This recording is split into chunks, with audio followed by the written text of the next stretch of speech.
కు సంబంధించి సంస్కృతి సాంప్రదాయాలు ఏ విధంగా వచ్చాయి, ఆ కట్టుబాట్లు ఎట్లుండేటి, అక్కడ స్వస్తిక్ నామాలు కానీ లేకపోతే తిరునామాలు కానీ శంకుకు సంబంధించిన నామాలు ఎప్పుడు కూడా కనిపించలే. అది ఎప్పుడైతే ఓరుగల్లుకు సంబంధించి కాకతీయుల సేనతో పోరాటం చేసిన తర్వాత అడవులలోకి వెళ్ళి వాళ్ళు ఒక దేవతలుగా మారిపోయారు. దాన్ని గిరిజన బిడ్డలు కొలుస్తున్న పరిస్థితి అయితే మనం చూస్తున్నాం.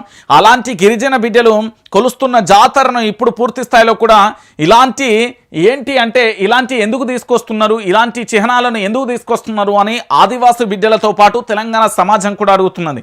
మీరు ప్రపంచం మొత్తం కూడా కాళ్ళకు చెప్పులు లేకుండా తిరిగినా, చెప్పులు వేసుకొని తిరిగినా కూడా పరిశోధకులు కానీ చరిత్రకారులు కానీ డిమాండ్ చేస్తున్నారు. తాళపత్ర ఆధారాలు ఏమైనా ఉంటే ప్రభుత్వం కూడా బయట పెట్టాల్సిన పరిస్థితి.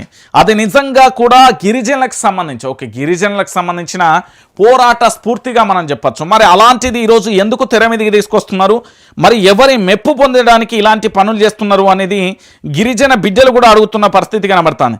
మరి దానికి ఇప్పటి వరకు కూడా సమాధానం లేని పరిస్థితి కనబడుతుంది.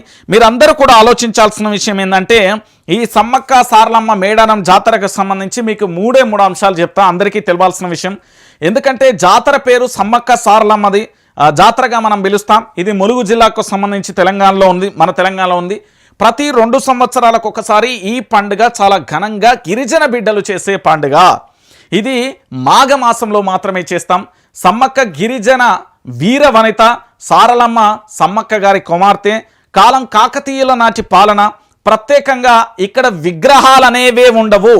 ఇంకొక విషయం ఏంటంటే, నైవేద్యంగా ఇక్కడ ఏం పెడతారంటే బెల్లం కొబ్బరికాయలు మాత్రమే. ఇది ఆ ప్రాధాన్యత ఆసియాలోని అతిపెద్ద గిరిజన పండుగ కూడా కొలుస్తాం. దీనికి సంబంధించి మరి ఇంత ఉన్న తర్వాత ఎందుకు ఇట్లా చేస్తున్నారు?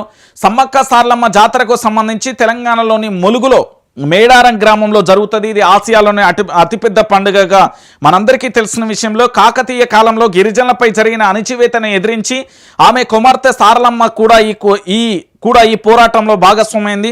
రాజు సైన్యంతో జరిగిన యుద్ధ అనంతరం వారు అడవిలోకి వెళ్ళి దైవత్వం పొందారనే నమ్మకం. ప్రతి 2 ఏళ్లకసారి ఈ పండుగ